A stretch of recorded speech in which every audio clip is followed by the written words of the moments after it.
Welcome back, everyone, to the Elevate Through Real Estate channel. So today we're going to be talking about scripts, like how to basically speak with sellers when it comes to creative finance deals. And there's different scenarios for each one, Zach. Fair enough, yeah. So this is just like baseline, because there's a million different ways you can craft these conversations, right? So the one that we have prepared today, I'll let Zach take the lead.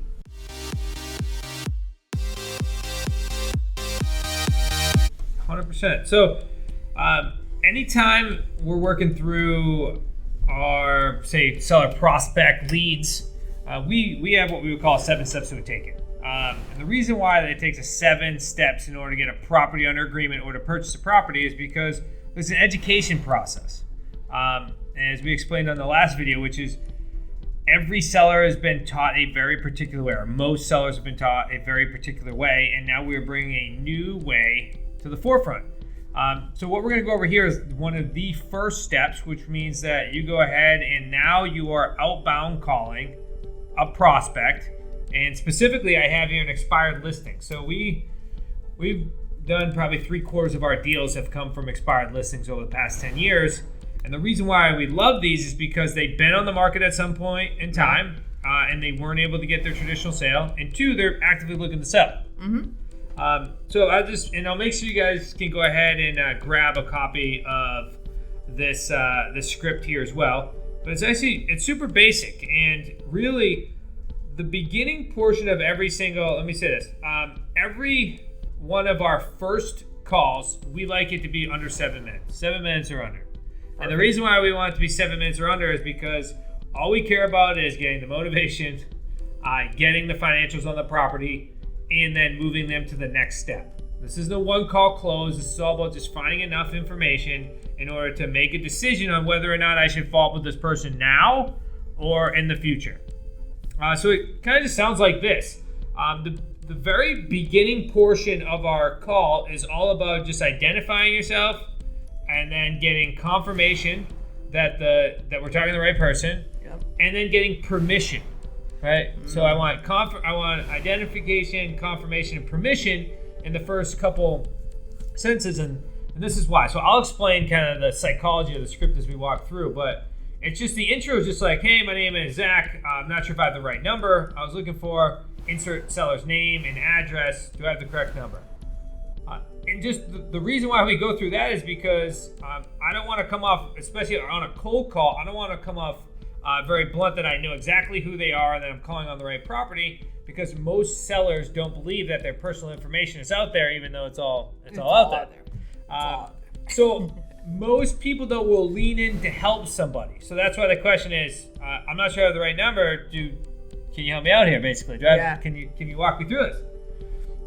Great. So do you have just a couple minutes to call? Do I have a couple minutes to talk? I'm calling because I'm looking to purchase a property in your area. Are you still looking to sell? Just even that line itself, it's number one is I need to make sure that they're not in a rush and they have the ability to talk for a couple minutes.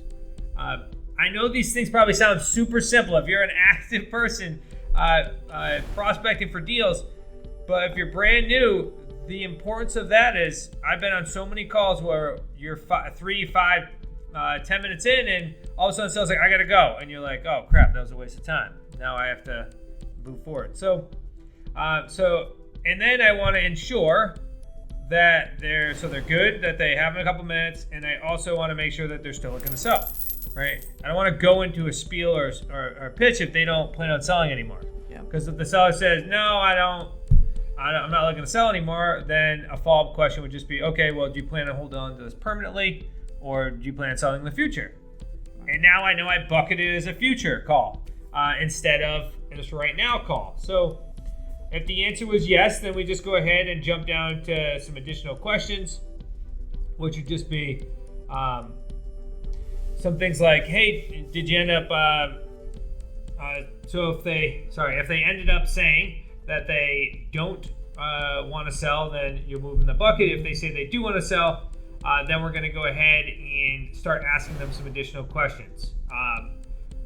Because we got permission to ask them questions, they can't now tell us halfway through the call that, what the heck are you asking for at the end of the day. And we also identified ourselves as wanting to purchase purchase a property.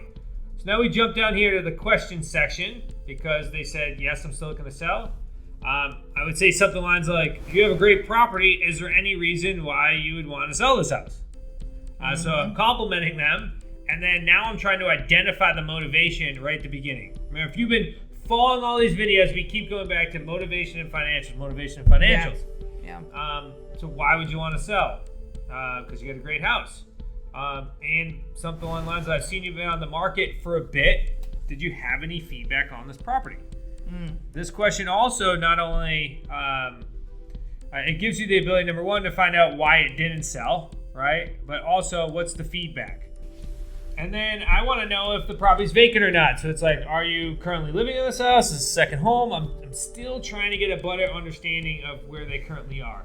Yeah. And now we're starting to work through to, okay, now I understand why they sold. Now I need to understand when they want to sell, which is, all right, so when do you ideally want to move? And now I want to find out the financials, which is, if I were to assume that there was a mortgage on the home, would I be correct? It's a soft way of asking, hey, do you have a mortgage on the house? A lot of this is soft language. We've done thousands upon thousands of calls. And the difference between saying, do you have a mortgage and can I assume you have a mortgage, gets you a much higher answer rate on that. Because they're like, yeah, you can assume that. All right, if I can assume that, then roughly how much is your mortgage? How much is your mortgage balance? Okay, and can you tell me roughly how much the monthly payment is? Great. Does that include taxes and insurance? Yes. Okay. Well, now we've already identified, at least in rough numbers, what the current mortgage is. So this script allows you to work through if there's a yes to a mortgage, and that's like the questions that I just currently walked through. And then if there was no to a mortgage, then the importance and the difference of yes to a mortgage and no to a mortgage is how you're going to structure the deal. If they say yes, there's a mortgage, well, then it's very likely you're going to do a lease option or a subject to deal. If there is no mortgage, now you're really down to two options, which is lease option and owner financing. So this is really helping me identify the buckets right from the beginning as well.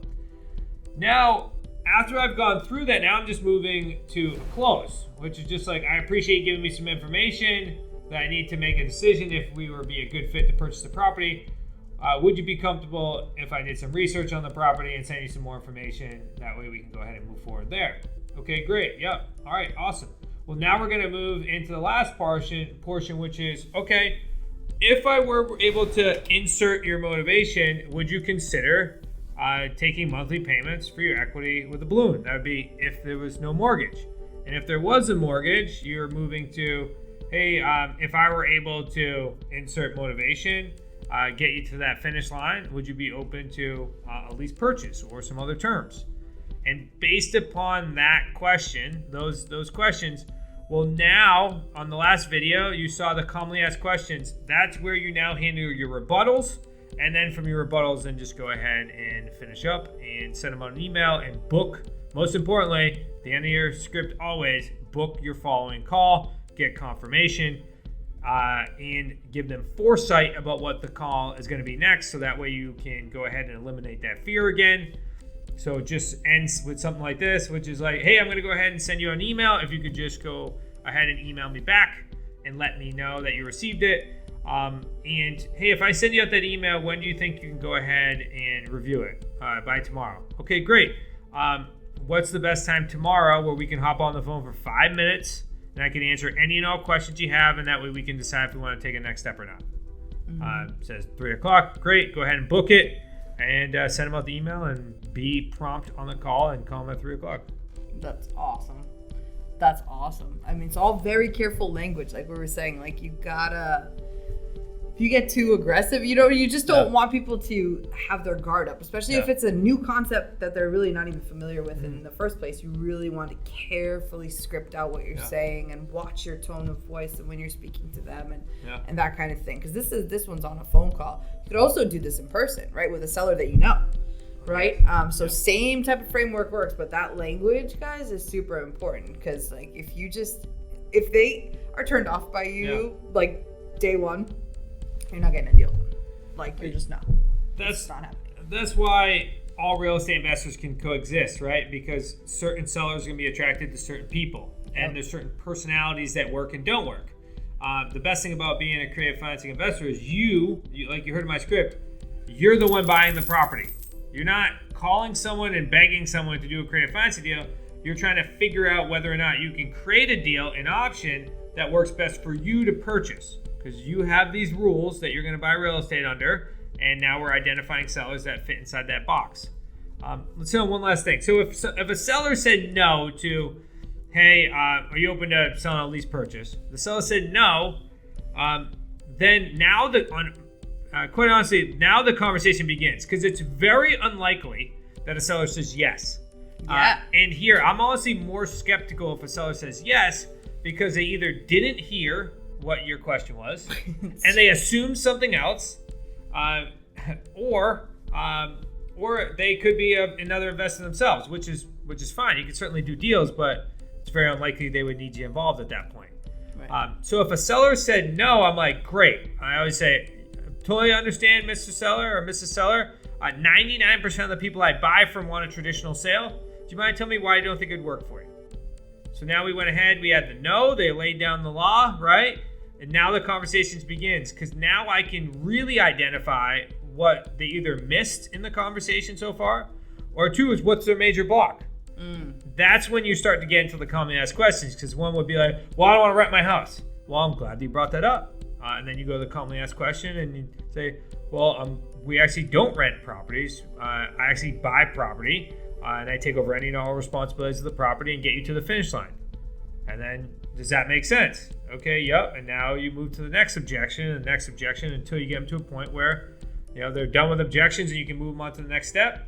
Now they're really clear at the end of that call. Now we educate them further with an email, and now on the next call, we'll go ahead and work through the deal and really share with them what that deal could potentially look like for them, and then move through the process and get them eventually to a property under agreement.